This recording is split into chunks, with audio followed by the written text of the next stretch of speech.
Good sense at last. Gokul and Govind were two neighbors. They never got tired of quarreling between themselves. And now that Govind's cattle trespassed into Gokul's cornfield and ate up the crop, Gokul raised a hue and cry. He demanded 1,000 rupees from Govind as compensation.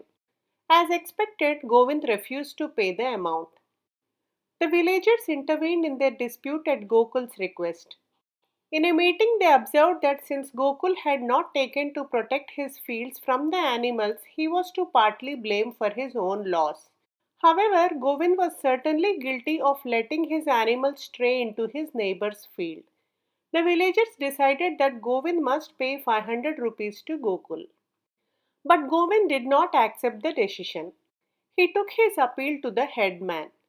Now, the headman was a corrupt man.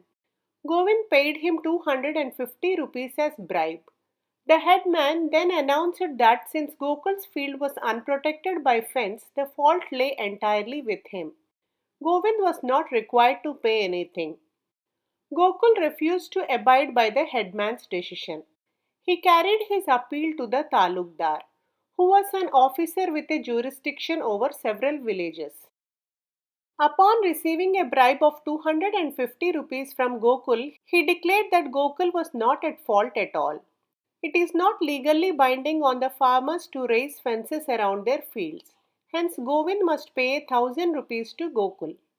Govind went to the head officer of the district, who too was a dishonest man, and prayed for an order favorable to him. Said the officer, "If you give me 500 rupees, you will not be required to pay 1,000 rupees to Gokul." Govind paid up the amount.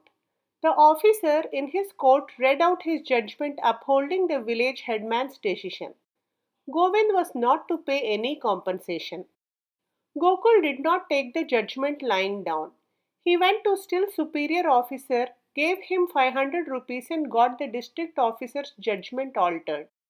Now Govind was required to pay him 1,000 rupees. Govind at last went to the king, who was an impartial judge. He heard both the sides and declared that what the villagers had decided was right. Fault lay with both the parties. However, Govind was to pay 500 rupees to Gokul. Govind had to pay the compensation in the court itself. On the return journey to their village, the two neighbors had enough time to talk to each other. They found out that both had wasted 750 rupees each in giving bribe. Only if we had accepted the judgment of the villagers, both sighed and said simultaneously. Please like, share, and subscribe if you enjoyed this video. Do provide your feedback in the comment section below. Thanks for listening.